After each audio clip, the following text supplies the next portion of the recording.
Row 16 TV. It's Cuz OP here back with another reaction. This time I'm reacting to wak100 reveals new info that ties J Prince to 2 rap murders. I would wonder which ones he's talking about, so we about to find out. Screen recording starting in 3, 2, 1. Video playing now. wak100. Go ahead and like, subscribe, and share. I do appreciate it. I appreciate y'all fucking with your boy. We gonna go ahead and do this. This revealed some crucial information that makes the J Prince family responsible for 2 important deaths in hip-hop.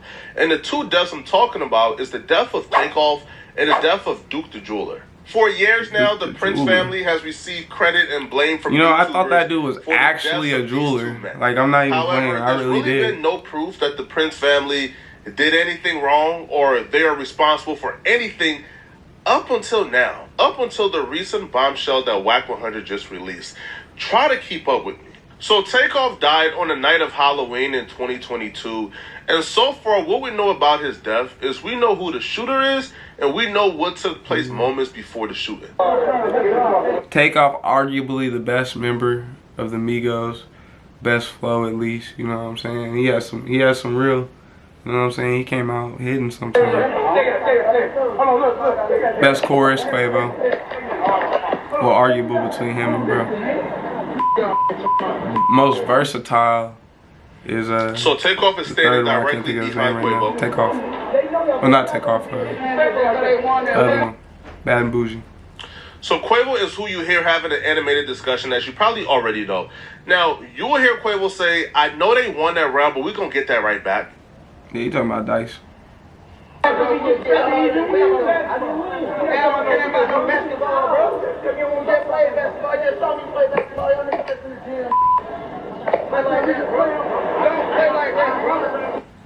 So Quavo is animated because I feel like if you see a Chucky toy doll arm anywhere, like somebody carrying the Chucky toy doll arm, it's probably not gonna be a good day anyway. I ain't gonna lie to you. It appears like they're playing in his face. So they apparently took a lot of money from him gambling, and now they're bringing up basketball. It's sort of like playing in his face and trying to like antagonize him some more. Now the person who's antagonizing Quavo is a kid by the name of Lil Can from 5th Ward.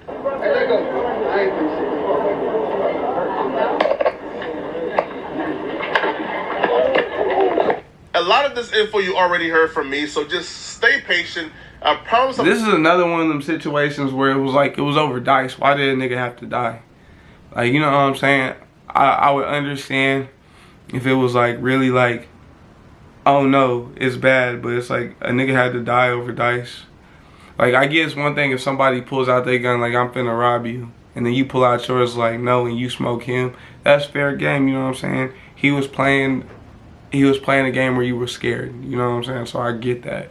But like, if it wasn't like that, then I don't even understand like why somebody had to die. It was just a game. I ain't lost my money a couple times. Tries to walk away. And I ain't never tried to kill nobody over it. That shooting left Takeoff dead. Pay attention because this is very important. The person who took a lot of money from Quavo, allegedly gambling, and who was antagonizing Quavo later on in the hallway was a kid by the name of Lil Can from 5th Ward. And he's like family to J Prince and them. He was involved in the altercation that we just witnessed moments before Takeoff was shot and killed. However, he didn't shoot and kill Takeoff. It was somebody standing right next to him called DJ Pat. So when the police came, they started asking, yo, what happened? What happened? Nobody wanted to talk. They was all silent. So they said, okay. Well, there's surveillance cameras all around here. Let's get the footage. And when they watched the footage, they surmised that Lil Can 5th was antagonizing, got into an altercation, was about to get that little eye whooped and stomped out, but DJ Pat pulled out his weapon and started shooting frantically and paranoid and shot and missed Quavo. He hit Takeoff and shot 2 other people. So DJ Pat was arrested for the murder of Takeoff, and Lil Can 5th. And what kills me is these ain't even the type of people that would tell, so you could have just winked people. Like, you know what I'm saying? These ain't the type of people that's gonna tell. It's just gonna be like, oh, he got reported shot. They don't want to say too much about the situation. dot dot dot dot dot. They ain't even the type to sit here and make a big deal about it. I'm not saying it's not a big deal, but shit, I've been shot before with the person that shot me in the hospital, and I sat out there and was like, you know what, I'm not even gonna go in there, because if I go in there, they're gonna be like, how'd you get shot? And the nigga that his fault is in the same hospital as me. So it's like, they're not even gonna do all that. Was arrested for having a weapon at the scene. Yesterday evening, we arrested Patrick Xavier Brown, 33 years old. He was charged with the murder of Takeoff. Brown was arrested again. Is it not weird when they say his rapper name? They didn't even use his real name. Like, that's weird. Like, I find that extremely weird. They used to use people's real names. In the 14700 block of Sterling Green Boulevard. It's located on the east side of Texas. Of Houston. Again, Cameron Joshua, man, 22 years. My little brother named Pat, so I'm gonna give him props, but you cannot trust any nigga named Patrick, bro.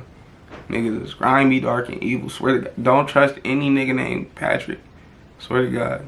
Or if they got the last name Clark, double bad, nigga.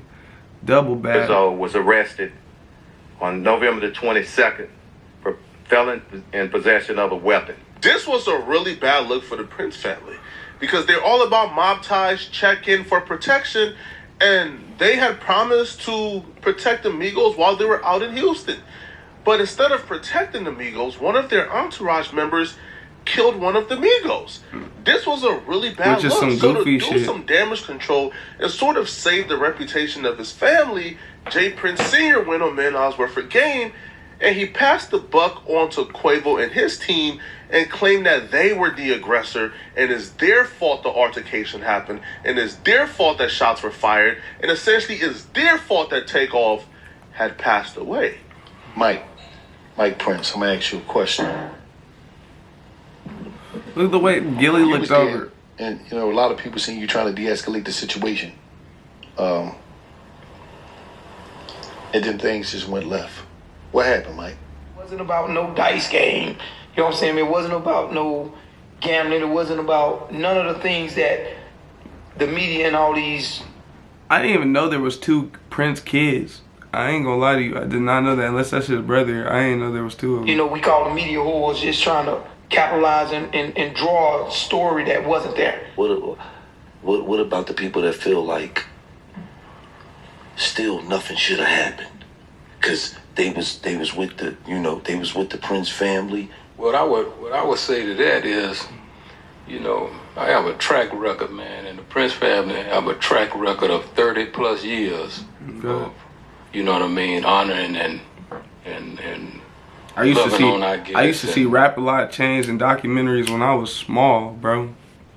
Like, that's real. Rap-A-Lot been around forever. That's how I would. I'm associating Prince with Rap-A-Lot because that's really what I knew first. But here's the thing, and this is what people don't understand. We ain't never had nobody to attack us.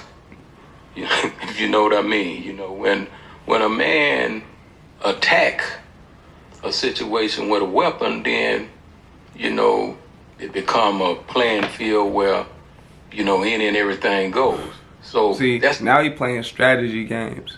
You see what I'm saying? He trying to deflect. I wouldn't even say deflect.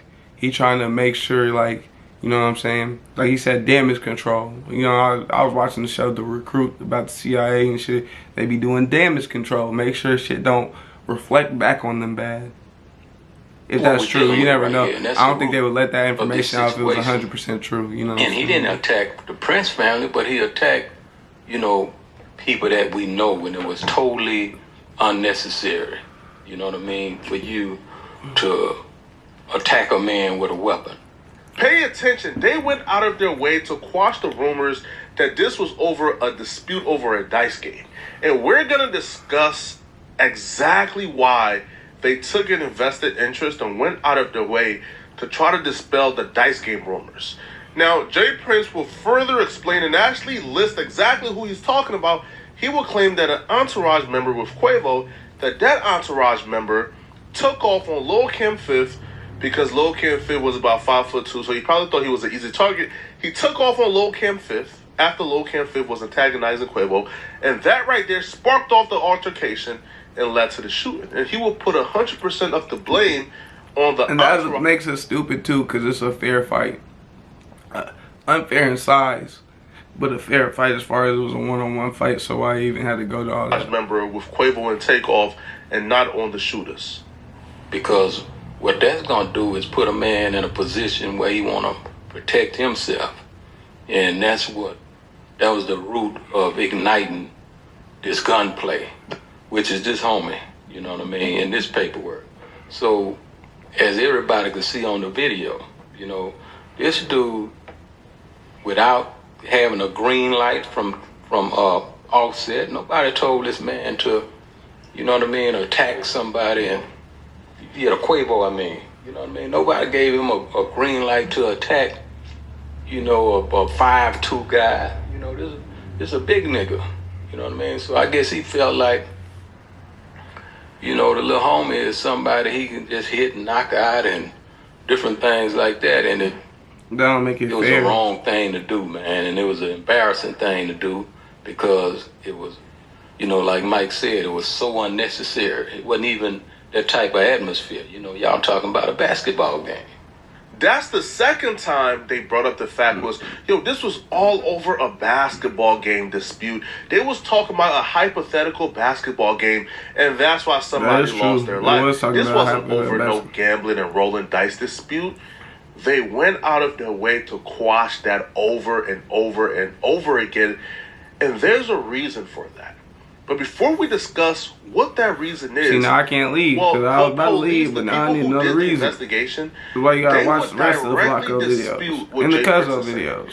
They would say no. Young prospect. This right here was the aftermath of a dice game dispute, right? Things got heated because of what took place during that dice game. Takeoff was shot and killed in downtown Houston outside of a bowling alley. 1994. This comes from police search warrants in which they laid out evidence in the case and what led them to arrest Patrick Clark for that murder. Our Zach Lajway is in the newsroom with the new details. Zach, good morning. Sophia, according to the warrant, Takeoff and Quavo, members of the group Migos, were in town to visit a music producer named Jay Prince. They played basketball at a local gym and then had a private party at the bowling alley on October 31st. According to the warrant, they played a dice game and someone lost a large sum of money. We're going to take you back to the scene on what happened early that morning. It was about 2 o'clock on November 1st.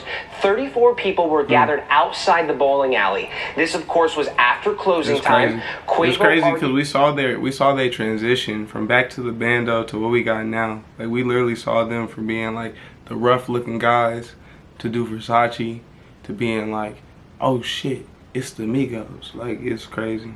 With several men about the dice game. This is according to police. The fight got physical, and police say video shows 2 people firing shots. Police did a thorough investigation, and they came to the conclusion that the argument that took place outside, that took place off camera, that we don't hear, was actually about the dice game. And the conversation that we heard midway through was out of context, and that the entire dispute was about the dice game and what took place during the dice game. Now, there's a reason why Jay Prince and them went on $1 million worth of game and tried to attempt to get away and quash the dice game dispute in regards to Takeoff death. And the reason why they were trying their hardest to make this not a narrative was because they understood that smart people will be able to identify the pattern here. And the pattern here is, a few months prior, another man by the name of Duke the Jeweler was shot and killed after a dice game involving... I ain't gonna lie to you, I kind of paused listening to it because it was like, all right, the information that was brought up next wasn't that important, but the Duke the Jeweler shit is important due to the fact that it's like, and I think a little high, I ain't gonna lie. And the Duke the Jeweler thing is a little bit important because like, it's a whole different, you know what I'm saying? But it's the same shit that happened. It's a dice game. Even more of a coincidence, many people believe that they spotted Lil Camp 5th at that dice game as well, that ended in Duke the Jeweler being shot and killed after he won a lot of money from the Prince family and their entourage. Damn. A lot of this is just floating information. After winning? But the information that wak100 just revealed today on Clubhouse from an insider source connects all the dots for everyone. What the fuck is the point in gambling if it ain't even gonna be a fair game? There really ain't no point. So according to wak100, Lil Kim Fifth and 2 other men are loaded dice men for Jay Prince Jr. Jay Prince Jr. brings an entertainer with a lot of money in. Now Lil Kim Fifth and others have loaded dice, and they essentially cheat the entertainer out of hundreds of thousands of dollars, and then they get Jay Prince Jr. 100% of the profits. Now, I ain't gonna lie to you. That shit is clever. Oh my God. I didn't even think about that shit at all. I was really thinking about fair dice games. Like, nigga, I didn't even think about it possibly being a fucked up dice game. That's crazy. On the wak100, Lil Kim Fifth and another man accidentally passed the loaded I ain't gonna lie to you, dice I was losing the tension in the video. So because I was. they passed the loaded dice to Duke the Jeweler, I was Duke starting the to Jeweler not was care. able to win all night and made up with a lot of money. And because they understand the mistake they made, they wanted their money back, which led to them coming back and killing Duke the Jeweler to get their money back. All entertainers, when you go to Houston, stay away from Jay Prince Jr. The whole play going on. Here go the play right here. The play is a loaded dice.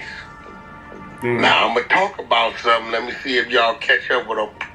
Y'all catch up with them to what I'm saying. A few times I probably got if they was loaded dice. Now I think about it. The entertainer. I ain't really play that many games. Act like you covering for him, hanging out. Everything is cool. Let's go here. Let's go there. Let's go here. Let's go there. He introduces the dice game.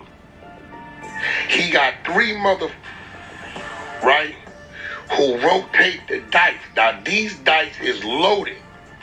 Help me. It's a Wolf, Big Caprice, and watch this. He loaded the whole game. Are the loaded dice rotators, right?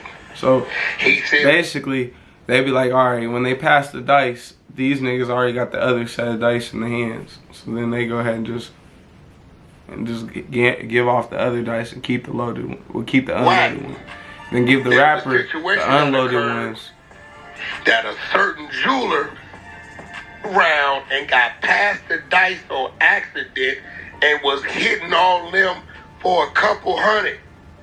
God. They got irritated about that. I ain't gonna go too far into that story because, right? Boom.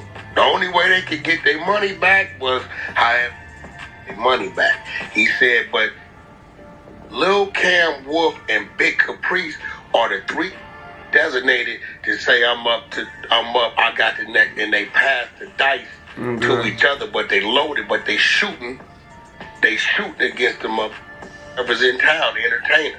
Yeah, and be draining because they be having big checks. 30% of whatever the take is. Now,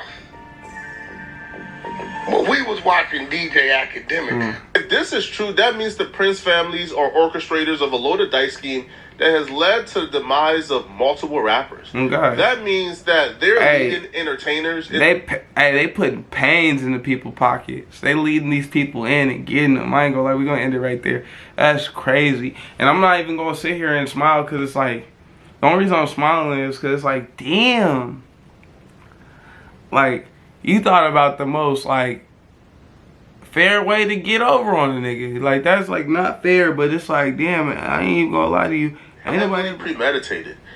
Come through with no shirt on, peep the scenery, you know, figure out who's strapped, who not strapped, go away, come back with a red shirt on, right? Like, creep through the alleyway to make have it a seem getaway like, driver. There was some bloods who did it, right? So it was definitely premeditated. But premeditated doesn't always mean others were involved. And at this point, I don't feel like we would ever know the answer to that for sure. And I don't even think I want the answer. Listen, I don't want the answer to that, right? Nah. Like, I don't. But I don't think we would ever know the answer to that. No, I don't think either. This premeditated, and if it was premeditated, if he came to the parking lot with this already in mind, was he working alone? Was he working with others? Right? Black Sam believes that Eric Holder was sent by somebody else. And, you know, he brought up the DJ Khaled story to sort of coincide. Now, yo, things weren't all peachy. People were upset. Okay. And this happened the next day after that. Well, something is up. Yeah. Listen, I don't know. I stay out of all street business. But me too. But I ain't gonna lie to you. I do find it weird that somebody that's actually like coming up with legal businesses. That way, you guys don't have to be criminals. Like y'all don't have to be criminals. There's stores in your neighborhood that's legal with real money behind it. There's a lot of legal things going on. Big U produces music to a degree, you know what I'm saying? I feel like if he was quote unquote supposed to be the person that's behind it, because I don't fucking know, you know what I'm saying? It's not like I'm just piecing together a little bullshit, but like say it's like if he wasn't, he do enough for the neighborhood that he bring in money. I believe there's a dude named Battle Cat or something, and he produced beats. Break Baby be on No Jumper. Like there's enough of them that make money or whatever, that it have a lot of different stuff going on that they could all just do strictly positive things. But it's almost like without this air of like we're a threat, it's almost like they feel as though they'll get ran over in Los Angeles, which might be true, because I don't fucking know. Like, you know what I'm saying? There's a lot. That's why it's called politics for everybody. It's like they got what they got going on. There's politics in New York because they got, like, you know what I'm saying? Regardless, the skateboarders got politics. This guy don't like this guy. That's just how it go. It's like, so I don't know. I'll give him a few more seconds. Okay, I report on rappers and podcasters, bro. So I can't say I don't know. Y'all let me know in the let us know in the comments. Go ahead and continue to like, subscribe, and share. This one was a doozy. I was a big fan of bro. Like, I ain't gonna lie to you. Like, watching the 44-minute little positive things Nip say, like, the energy you put out is what you gonna get back. I read the book Contagious because of Nip. You know what I'm saying? I read all types of books I heard bro say he read. I looked into different microchip things because he was talking about microchips. My mama was already into Dr. Sebi, so that one wasn't nothing like new. But go ahead and continue to like, subscribe, and share. Continue to fuck with me. Holler at me. Bye.